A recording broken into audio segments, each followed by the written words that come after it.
It's KD the one, and I'm back with another reaction video. I'm here with a Thai Buggy video. Y'all already know we gotta stay with our informative business. Goddamn. Ghetto parenting debate is dividing the black community.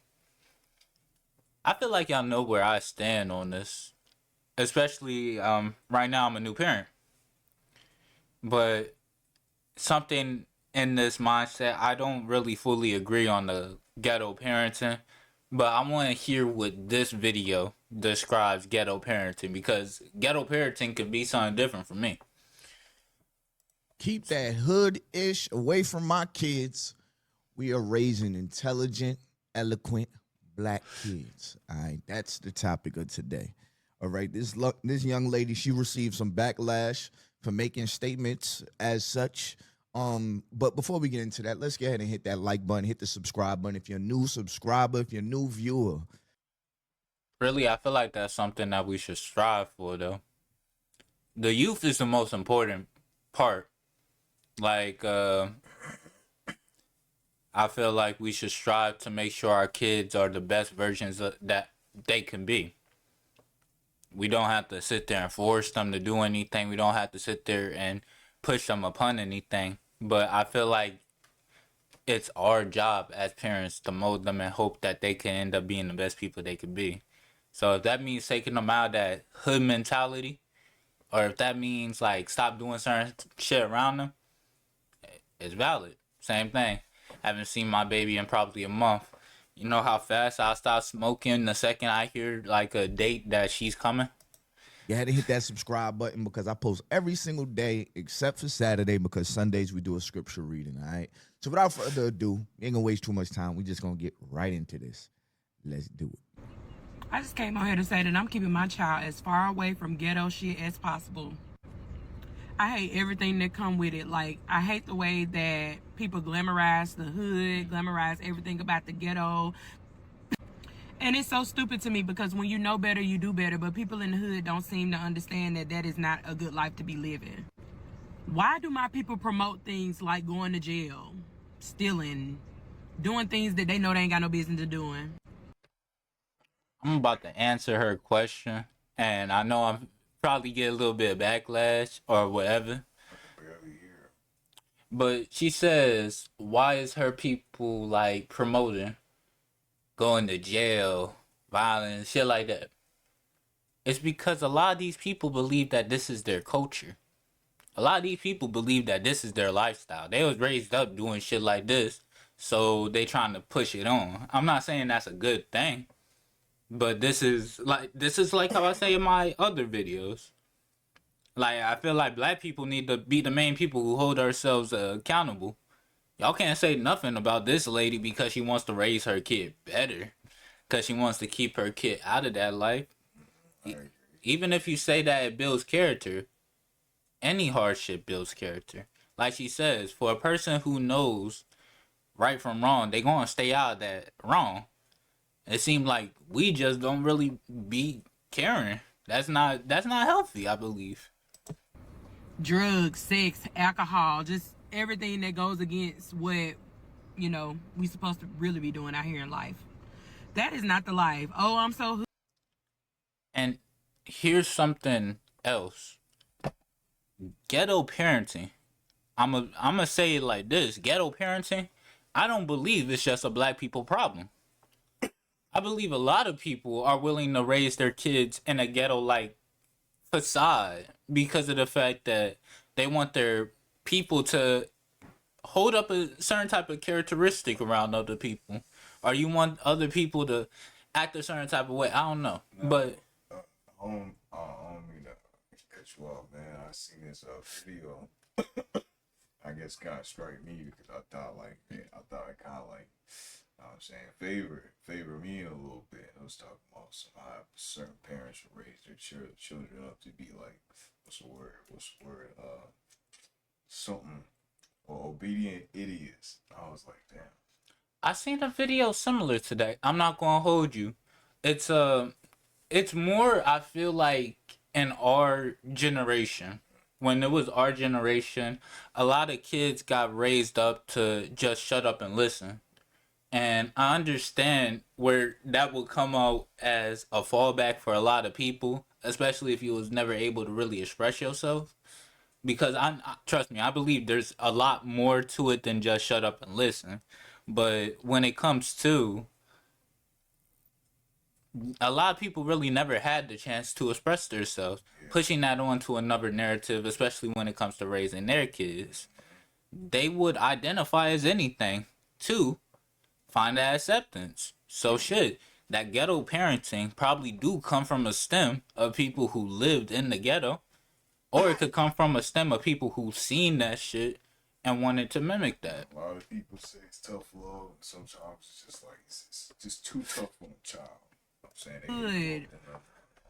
Oh, this and that. Like, that's not the Nah, life. That is really 100%. holding our people back. I'm tired of it. If you got ghetto kids, they cannot hang around my child because no way, Jose. Lord, please free my people from the hood mentality. It is ruining our people. Free us. Free us. I'm gonna read this comment right here. It says the problem is raising their child right. the problem is this comment right here from Cutley. It says the problem is people do not know how to separate hood culture from black culture. That is where the confusion is coming in out. I said that. I said that. People don't know. People think that this is their culture. People think that this is their culture, their lifestyle. I'm not gonna lie. It's a lot more to be black and not be in the hood. Like, there's a lot of more. I digress. I digress. I want him to keep going. Outsiders paint it all to be hood culture, like ghetto, it's more but choice. within the black community, we know there is a difference. Yeah. And the two need to be separate. Damn, she ain't put no periods in here. It's a very See, I like that, but at the same time, even if it is your choice, I believe that in a mindset, when do it become like a selfish stigmatism? Because like if we're talking about living in like low income housing, technically we live in low income housing, but in the same time, we sit here on some shit like pushing on, trying to better ourselves. We're living in low income housing because we're young, we're trying to save up and do everything we can to pursue the shit that we want to do. Nothing wrong with that. If someone sat there on some shit, I raised in the hood, I'ma die in the hood. That's respect because you standing on where you was from. But when you start having a family, when you start having like other people to start counting on you, when does that mindset start becoming selfish? Because you're going to have to take these people out of that danger, especially raising like a child in this type of environment. You're going to sit there and realize a child copies a lot of what the parent does. So if they talk a certain type of way, act a certain type of way, or do a certain type of thing, sometimes they are picking that up from their environment, their parents, the people around them, or where they stay at. It's different. Yeah, for sure. line. It's a topic that needs to be talked about within the black community. I definitely agree, and that's why we're here today.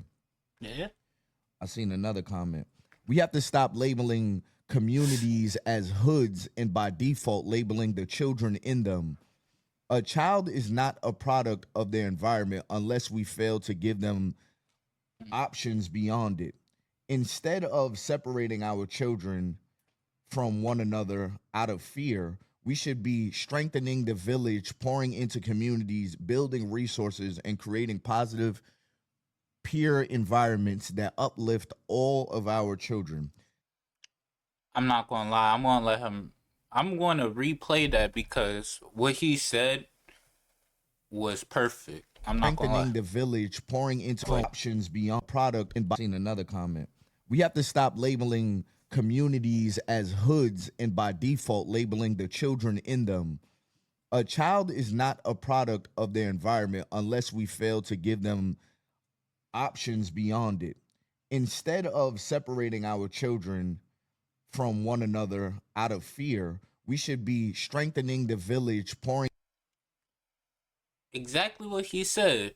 If there was if there wasn't a stigmatism for I guess ghetto black people, and I'm not even going to just say ghetto black people, but ghetto people, these YNs, YCs, and all that, these ghetto young niggas being violent.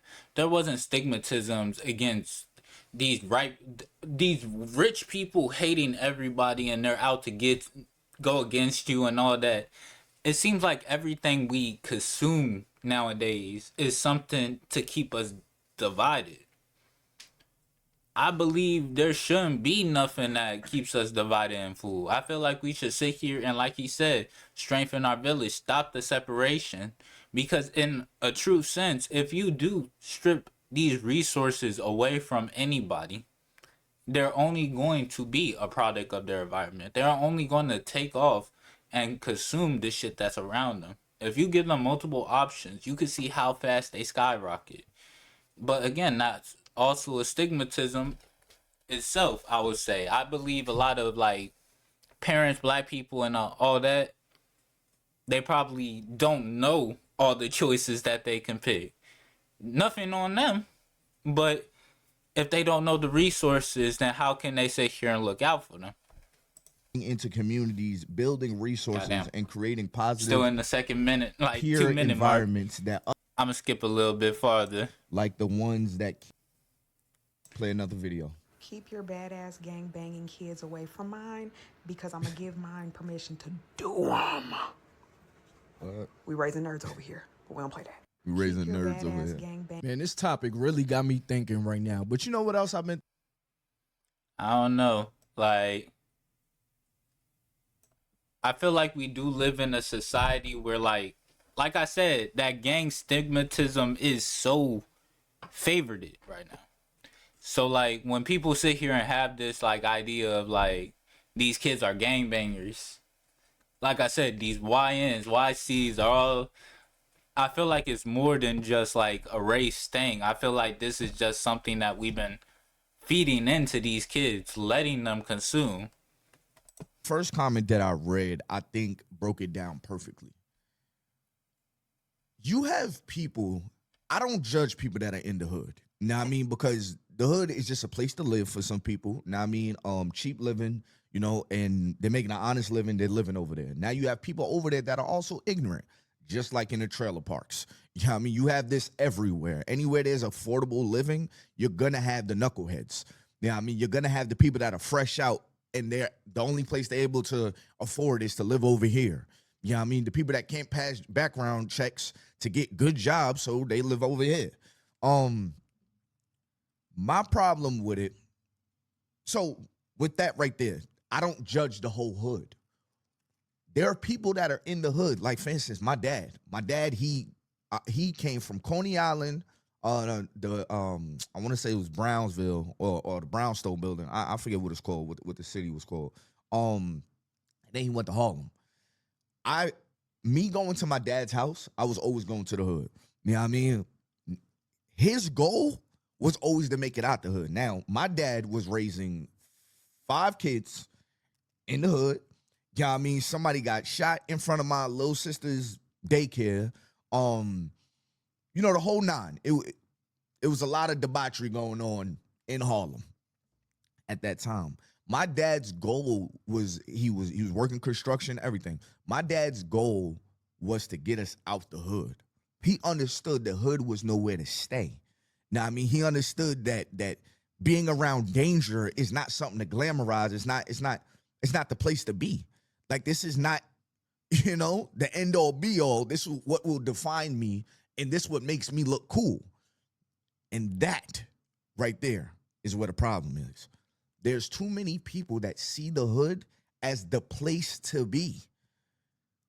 They see shortcomings of what the hood brings. They see the danger that the hood could bring, and they glamorize it to the point that you have people that are. I feel like he said that shit kind of spot on. Some people play the hood like it is the place to be. Like, if we go into more of a rapper type community, they love the drill rap, the danger, and all that shit that he just mentioned. But same as like regular rappers, they believe that glamorizing this tough hood like persona would be the way to make people understand the way their music come off. Like, how many times y'all listen to a song and it's some nigga like Future, all them niggas, they going through it. They saying here rapping about killing each other, fucking jumping the next time they see a nigga, fucking popping off like all that shit. But why don't you hear them niggas on the news? Why don't you could say like smart niggas don't again, most of this shit is a persona that them niggas hold, and some people don't really think about that. When you have these young niggas who look up to these type of communities, they will probably try to glamorize that. They'll try to mimic that. I'm not saying again nothing wrong with these people that I'm like trying to name, just using them as examples. But it's hard to like try to pick up a good role model when there's a lot of people doing the same thing like this.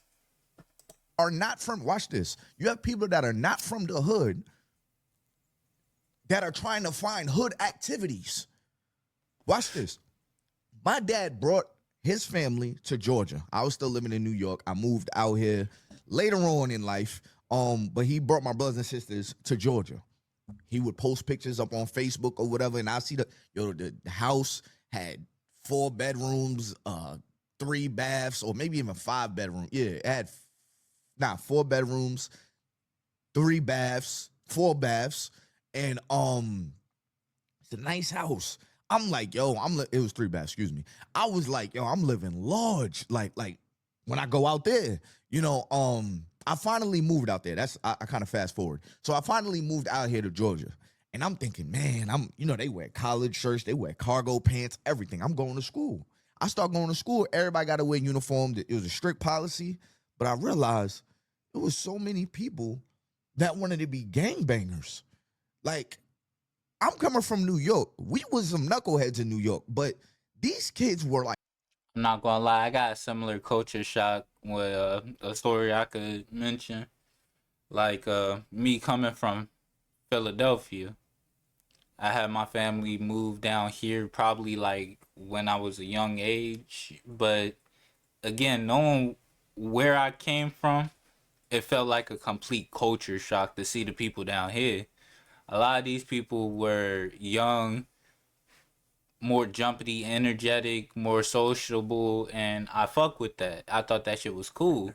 But also another thing, like when I started growing up, I started realizing a lot of these people they've been playing the part of trying to act hard, and they never really seen what hard was really.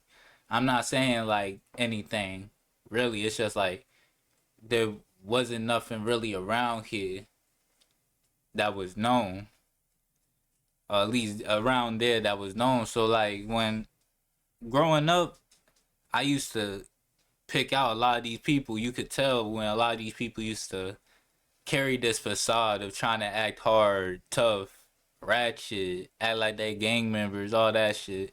That shit used to always confuse me. But again, coming from a place where I seen it a lot, seen people actually act like that. It felt weird to see people trying to mimic, try to glamorize that shit, especially when even I thought that shit was like crazy. Expect the last video to reach as many people as it did, but since we're here, let's talk about it. So in my last video, I said that I would not allow my child to be around ghetto shit. I made the video because of recent activity that has been all over my news feeds, timelines, everywhere on TikTok. The Frontier situation with those girls, the Pooh Shiesty situation, and then most recently, even though this occurred after the video, this fits perfectly into this category, the shooting at Piedmont Park on 404 Day. Let's start with Piedmont Park. Why are there 8th graders outside at like 10 p.m.? Why are 13-year-olds telling us about a shooting that had just occurred after they were out having fun? That is what I mean about parents not watching their kids, and those are the kids that my kid cannot hang around at all. Okay. like, there's real life kids out here thinking that's a story that we want to tell. No, you need to get your little ass out of there. You don't need to be over there where there's danger. I remember how it was being a kid, being able to tell the story or somebody's telling me the story.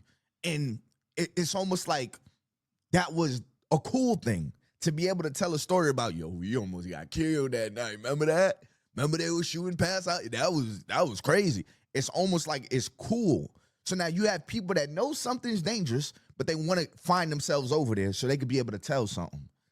Even the kids in that video, they were kind of giddy about it.